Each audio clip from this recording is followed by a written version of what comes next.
스포츠. Shout out to them people.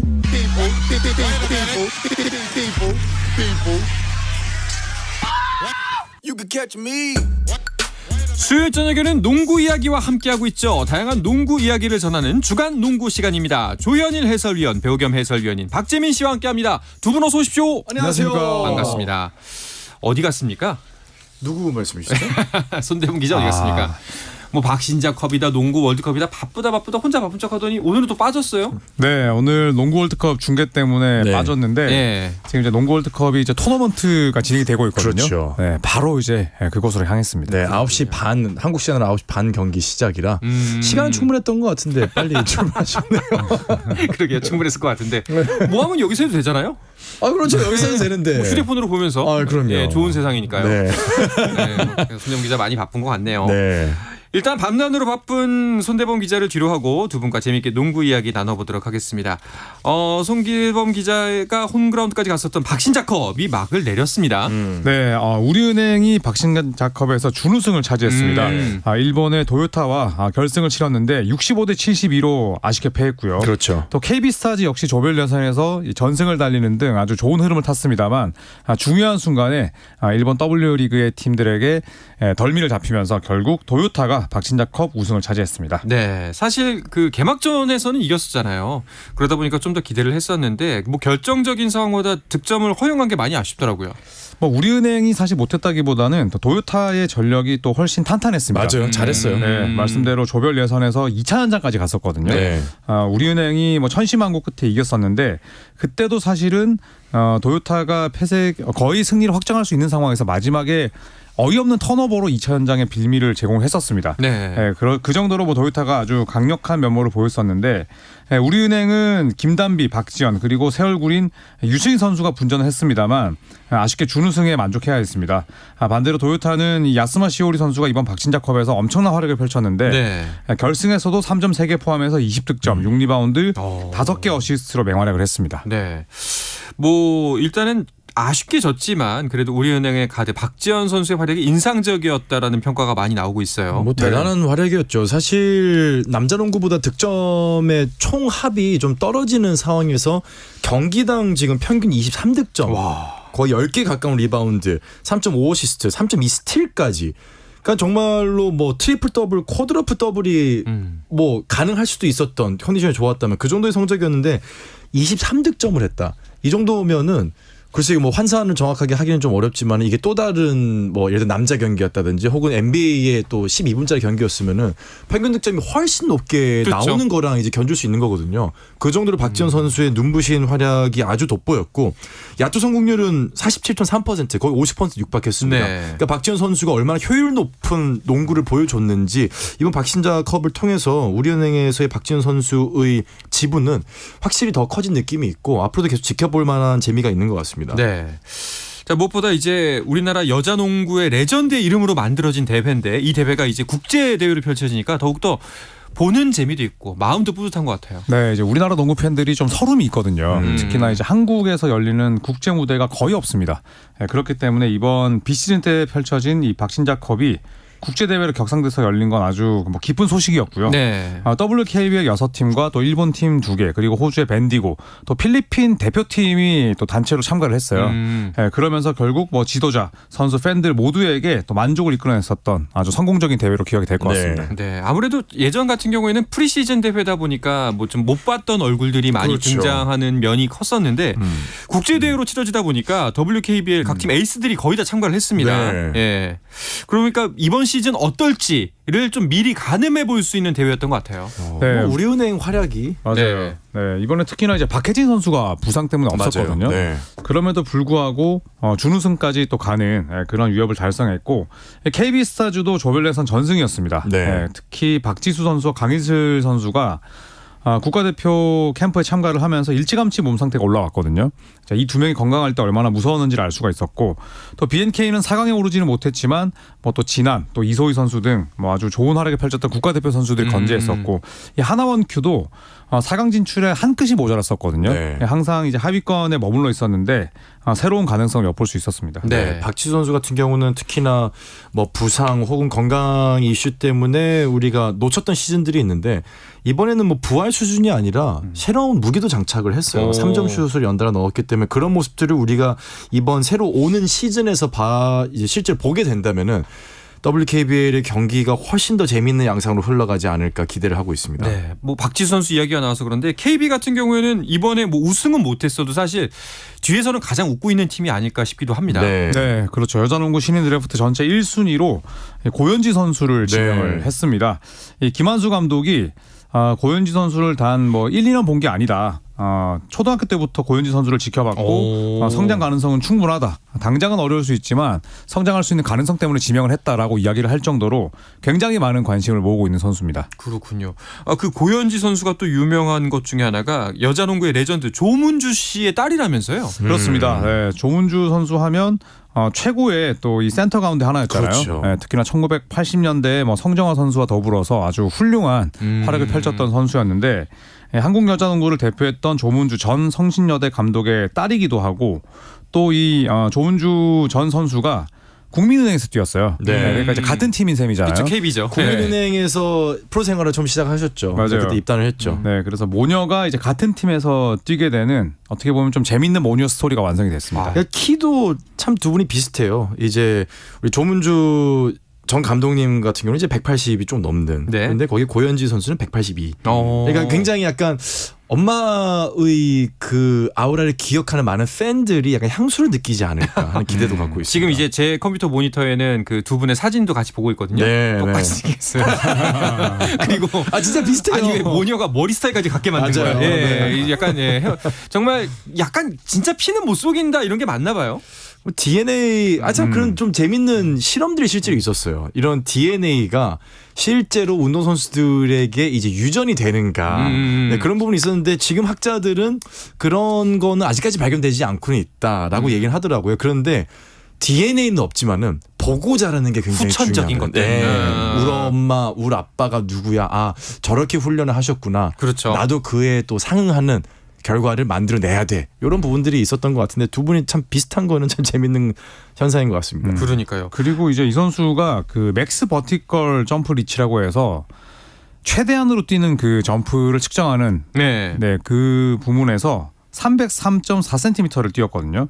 이게 역대 이제 선발의 드래프트 컴바인 최고 기록이라고 하는데 이 정도면 이제 림을 아주 가볍게 터치하고 네. 거의 뭐 손목까지 올라간다는 뜻이에요. 3m 3이면요. 네, 그러니까 이제 이 운동 능력, 특히나 이제 수직 점프력이 엄청나다는 건데, 자 이런 부분들 때문에 조문주 전 선수 엄마의 잠재력을 또 뛰어넘을 수도 있다 이런 평가를 받고 있습니다. 와, 그럼 사실 182에 3m 3이면은 뭐 잘하면 덩크도 하겠네요.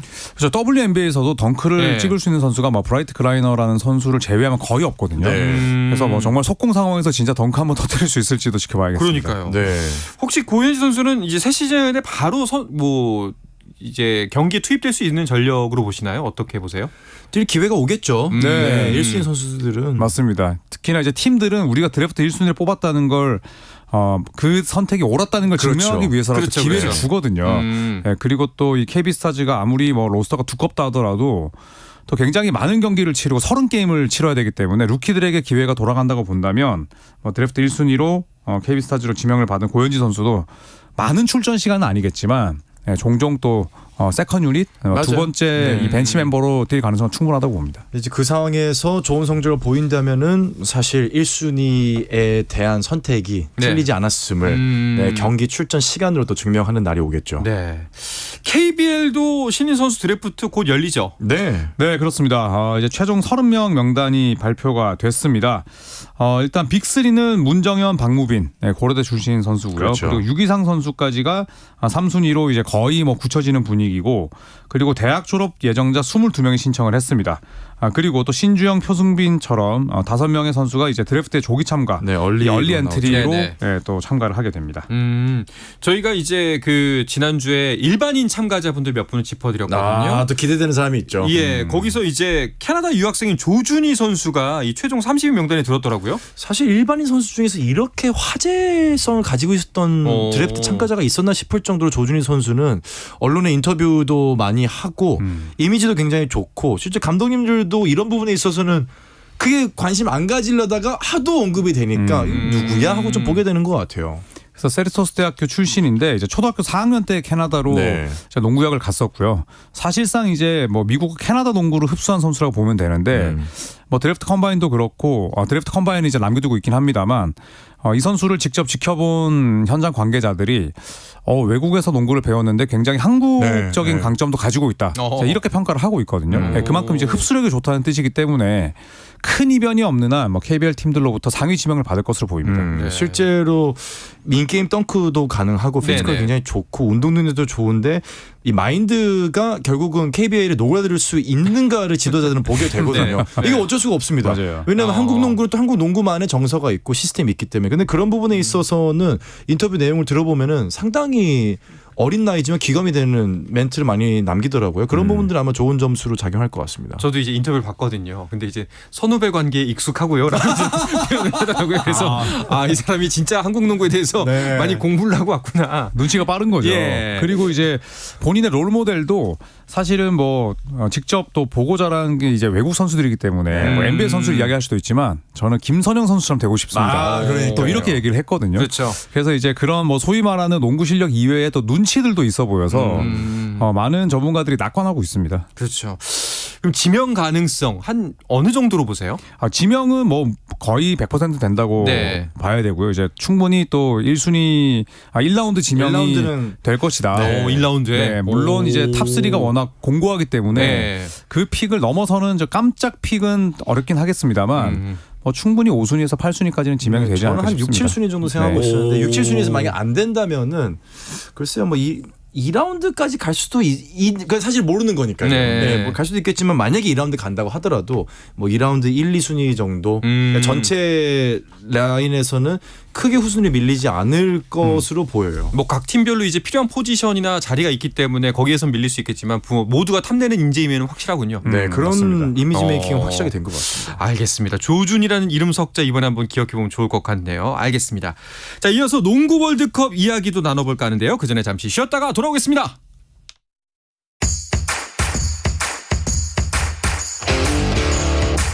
오늘 경기 놓쳤다면 국내 유일 스포츠 매거진 라디오 스포츠 한상원 아나운서와 함께합니다. 수요일 저녁 농구 이야기 주간 농구 듣고 계십니다. 조현일 해설위원, 배우 겸 해설위원인 박재민 씨와 함께하고 있습니다. 자, 손대범 기자가 지금 열심히 준비하고 있는 농구 월드컵 오늘 4강이 모두 가려지지요? 네. 그렇습니다. 네, 미국과 세르비아는 어제 8강전에서 승리를 하면서 4강에 진출을 했고요. 독일은 오늘 열렸던 경기에서 라트비아를 꺾었습니다. 다 2점 차로 이기면서 4강행 티켓을 부여받았고요. 그리고 라트비아 돌풍은 결국 여기까지였습니다. 프랑스와 스페인을 꺾으면서 이번 대회 최고의 신데렐라 팀으로 거듭났지만 마지막에 쐈던 다비스 베르탕스의 3점이 림을 외면하면서 아쉽게 2점 차로 패했습니다.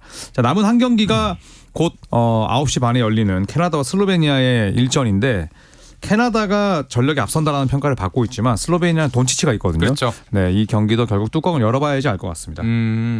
미국이 리투아니아에 져서 좀 많이 충격을 전해줬는데 그래도 결국 4강에 가네요. 그렇죠. 이탈리아를 상대로 무려 37점 차 대승을 거뒀습니다. 37점 차 대승이면요. NBA였으면 시간이 더 기니까 뭐 거의 정말 엄청나게 더 우리 NBA 익숙하신 분들은 더 큰 격차로 느끼실 수가 있을 것 같은데 미칼 브리지스가 24점 그리고 타이리스 할리버튼이 18점을 넣었는데 이 18점이 다 석점이었습니다. 네, 그 정도로 내곽과 외곽 뭐 공수에서 완벽하게 이탈리아를 제압하는 모습으로 이번에 미국은 조금 약한 게 아닌가라는 우려를 싣고 4강에 안착을 했습니다. 그렇군요. 이탈리아 아닌 줄 알았어요. 사실 점수차 보고서. 네. 너무 크게 점수차가 벌어져서. 근데 리투아니아전은 왜 그랬던 걸까요? 사실은 뭐 이 경기가 꼭 이겨야 되는 뭐 흔히 말하는 그런, 네. 머스트 윈 게임은 아니었어요. 아니죠. 네, 그래서 일각에서는 이탈리아전의 경기 내용을 보고 리투아니아전은 쉬어가는 의미였구나. 혹은 또 이탈리아 만나려고 일부러 미국이 힘을 빼고 나섰구나라는 또 이야기가 있었을 정도로 뭐 무기력하긴 했지만 그래도 후반전 들어서는 미국이 거센 추격에 나섰었고요. 자, 하지만 이 NBA에서 뉴올리언스 펠리컨스 소속인 이 발렌슈나스 선수를 막지 못하면서 결국 미국이 19년 만에 리투아니아에게 졌습니다. 네. 그러니까 미국이 지금 피바 랭킹 2위예요. 그러니까 미국은 가만 보면은 조금 그런 뭐 분위기가 있는 것 같아요. 그러니까 대회 우승하면 됐지 뭐. 좀 져도. 네, 결국은 우승이 목표다. 랭킹 1위 중요해. 뭐 그런 거 네. 중요하지 않아요. 어쨌거나 우승은 안 돼. 네. 강자니까 나올 수 있는 여유일까요? 또 이러다 또 한번 호되게 한번 경기를 당해봐야 또 네. 정신을 차리는 게 그렇기도 할 텐데요. 그러면은 네. 미국 같은 경우에는 4강에서 독일을 만나는 건가요? 네, 오늘 그렇죠. 라트비아를 꺾은 독일과 만나게 됩니다. 이제 결승행 티켓을 놓고 한판 대결을 펼치게 되는데 독일은 라트비아 전에서 이 데니스 슈러더 정신적 지주인데요. 이 선수가 야투 26개 중에 4개밖에 못 넣었어요. 네. 단 9점에 그치는 극도의 부진에 시달렸지만 부상에서 돌아온 이 프란츠 바그너 올랜도 매직 소속이거든요. 네. 자, 이 선수가 16점을 넣으면서 팀 승리를 이끌었습니다. 어떻게 놓고 본다면 슈러더가 극도로 부진했음에도 불구하고 대회 최고 이변을 만들어낸 팀을 오히려 꺾었기 때문에 네. 미국 입장에서도 좀 긴장을 도리어 해야 되지 않을까라고 또 생각도 듭니다. 기대보다 훨씬 약간 깊이가 있는 팀인가 보네요. 두터운 팀인가 봅니다.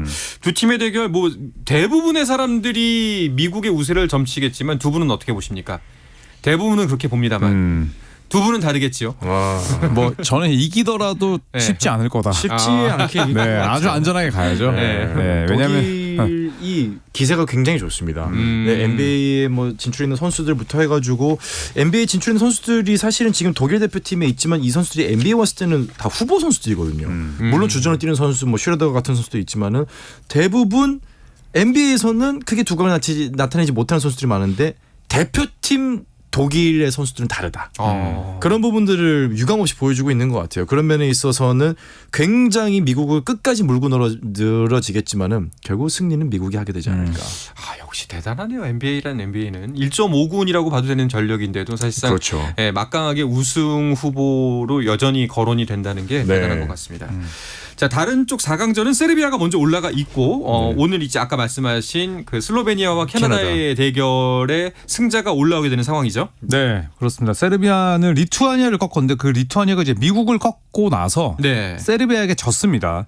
68대 87로 패했고 세르비아가 결국 4강에 합류했는데 사실 세르비아 하면 니콜라 요키치가 떠오르잖아요. 근데 요키치는 출전하지 않았습니다만 이 NBA 애틀란타 호크스에서 뛰고 있는 보그단 보고노비치 이 선수의 활약이 엄청납니다. 4강전에서도 21점을 넣으면서 팀 승리를 이끌었고 말씀대로 곧 열리는 슬로베니아와 캐나다의 경기 승자와 결승 진출을 놓고 다투게 됩니다. 와, 만약에 근데 요키치 나왔으면은 4강전에서 슬로베니아 올라오면 요키치 대 돈치치가 되는 거잖아요. 그렇죠. 뭐 너무 재밌는 그림이 될 뻔했는데 네. 사실 니콜라 요키치는 2016년 올림픽 이후로 지금 세르비아 대표팀의 부름에 응답하지 않고 있습니다. 그러게요. 저 세르비아 안에서는 어떤 이야기들이 나오고 있을지 참 궁금하긴 합니다. 이번에 뭐 우승으로 사실 약간 그 속칭 말하는 뭐 까방권 네. 획득했겠죠. 네. 그렇죠. 네. 근데 세르비아 대표팀에 참가하지 않은 건 또 세르비아 농구 팬들에게는 좀 약간 섭섭하기도 그렇죠. 하죠. 그럼요. 네. 좀 유키치가 있는 팀과 없는 팀은 매우 다르니까요. 그럼요. 예. 자, 캐나다와 슬로베니아의 대결은 두 분은 어떻게 보시나요?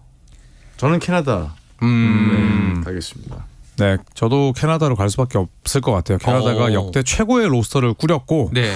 슬로베니아는 돈치치 원맨팀이라서 네. 토너먼트에서 한계가 드러나지 않을까 싶습니다. 알겠습니다. 자, 이제 곧 4강전의 모든 팀이 확정이 될 테고요. 그 이 자리에 없는 손대범 기자 같은 경우는 당연히 미국 우승 주장할 테고 일단은 조현님은 프랑스를 꼽았었습니다. 네, 2경기 만에 탈락했어요. 차라리 뭐 그렇게 된 게 더 미련도 없는데 네. 뭐 이렇게 된 이상 더 이상 이제 튈 생각은 그만하고 네. 미국으로 가겠습니다. 아, 미국으로. 네, 조직력이 워낙 좋고 그 어떤 선수도 뭐 롤에 불만을 내비치지 않고 있고 네, 경기력 자체도 워낙 견실해서 네. 그리고 또 도리어 리투아니아전 패배는 저는 하나의 또 디딤돌이 될 거라고 생각을 해요. 그래서 미국으로 가겠습니다. 저는 독일이 다코스타라고 얘기를 했었거든요. 네네. 근데 독일하고 미국이 붙네요. 하필이면. 네, 그럼 이제 독일의 이제 그 진출 여기까지. 이게 미국을 참 무서워할 수밖에 없는 게 1.5군이라고 하지만 이 선수들이 거의 다 대표팀이 처음이에요. 그러니까 지금 굉장히 흥분이 돼 있고 분위기도 너무 좋고 어느 하나 욕심내는 선수 없이 팀이 중심이라는 것에 지금 굉장히 집중을 하고 있는 모양새입니다. 그전에는 전부 다 스타 플레이어고 다 대표팀 경험이 2번, 3번, 4번 있던 선수들이 오기 때문에 사실은 이기는 방법에 대해서는 전에 있던 드림팀이 훨씬 강했어요. 근데 지금은 원팀의 느낌을 매 경기마다 더 강하게 보여주고 있어요. 네. 그런 면에서 봤을 때는 조별 예선 때의 미국, 네. 8강 때의 미국, 4강 때 미국은 완전 다릅니다. 네, 그런 면에서는 미국이 결국은 독일을 무찌르고 네. 네, 독일의 전차 군단은 거기까지 미국이 계속해서 독수리가 날아오를 것이다. 결국 결론은 뭐 조선박 세 분 다 네. 미국이 결국에는 이길 것이다. 막 이렇게 됐다 미국이 네. 우승 못하면 저희 셋 다 이제 하차하는 거죠. 저는 이제 간절히 바라죠. 미국이 떨어지기만을 오늘 밤부터 간절히 바라면서 그동안 즐거웠습니다. 이 세 사람한테 다음 주에 무슨 얘기를 할까 이걸 이제 기대를 하겠죠. 네. 자, 이번 농구 월드컵 하면요. 그 좀 우리가 눈여겨보고 좀 곱씹어야 할 부분이 일본의 선전입니다. 아 대단합니다. 네. 월드컵 본선에서 일단 핀란드를 꺾었습니다. 네, 그리고 순위 결정전에서 2승을 더했거든요. 그래서 이번 농구 월드컵에서만 3승 그리고 자력으로 올림픽 진출 티켓을 따냈어요. 그러니까 지난 2020 도쿄올림픽 같은 경우는 이제 개최국 티켓을 받았는데 48년 만에 자력으로 따냈기 때문에 참 부럽기도 하고 그러게요. 또 하루빨리 또 한국 대표팀도 이런 세계 무대에 섰으면 하는 그런 마음이 큽니다. 좀 더 강해졌으면 좋겠습니다.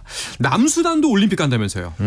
저는 이번 대회에서 라트비아 더불어서 남수단의 경기를 너무 재밌게 봤어요. 그러니까요. 그동안 이제 아프리카 팀들은 높이 운동 능력은 좋은데 외곽이 약한 경우가 많았거든요. 근데 이번 남수단 팀은 외곽을 뻥뻥 터트리는 아프리카 팀이었습니다. 네, 그리고 또 이 남수단을 이끌었던 코칭 스태프 중에 하나가 예전에 이제 시카고 불스에서 뛰었던 루올댕. 네, 롤댕이죠. 네, 이제 이분이 이제 이 남수단을 아주 좋은 팀으로 갖고 맞아요. 왔는데 앞으로 이렇다면 뭐 아프리카 대륙을 나타내는 강호로 충분히 또 이름을 날릴 수 있지 않을까 싶고 뭐 기회 되시는 분들은 남수단 대표팀의 농구를 한번 지켜보시는 것도 좋을 것 같습니다. 네. 자, 이제 남은 시간 NBA 소식도 살짝 짚어볼까 하는데요. 뉴올리언스 펠리컨스가 시즌 시작 전부터 부상에 시달리고 있다라는 뉴스가 있네요. 뉴올리언스는 진짜 자이언 윌리엄슨의 부상 때문에도 참 머리가 아픈데 네. 이 트레이 머피 상태도 다쳤습니다. 왼쪽 무릎 부상인데 반월판을 다쳤거든요. 골치 아파요. 그래서 이게 골치도 아프고 좀 시간이 걸릴 것 같은데 이 선수가 이제 2년차 시즌을 끝냈습니다. 근데 루키 시즌보다 2년차 시즌 때 거의 모든 기록이 2배 이상 올랐어요. 그래서 엄청나게 발전했고 키도 2m 3cm까지 컸습니다. 컸죠. 잘하고 그래서 있어요. 네, 2번과 3번 또 파워포워드까지 볼 수가 있는데 아쉽게도 시즌 초반에 펠리컨스가 이 트레이 머피 3세를 뭐 가동할 수는 없을 것 같습니다. 네. 사실 자이언이 없기 때문에 이 선수가 더욱더 활약이 빛났던 선수인데 이 선수마저 없으면 또 어떻게 해야 되나 좀 걱정이 많이 클 것 같습니다. 네. 자, 오늘은 이야기를 끝으로 주간 농구는 마쳐야 될 것 같습니다. 조현일 해설위원 그리고 박재민 해설위원과 함께했습니다. 두 분 오늘도 말씀 고맙습니다. 감사합니다.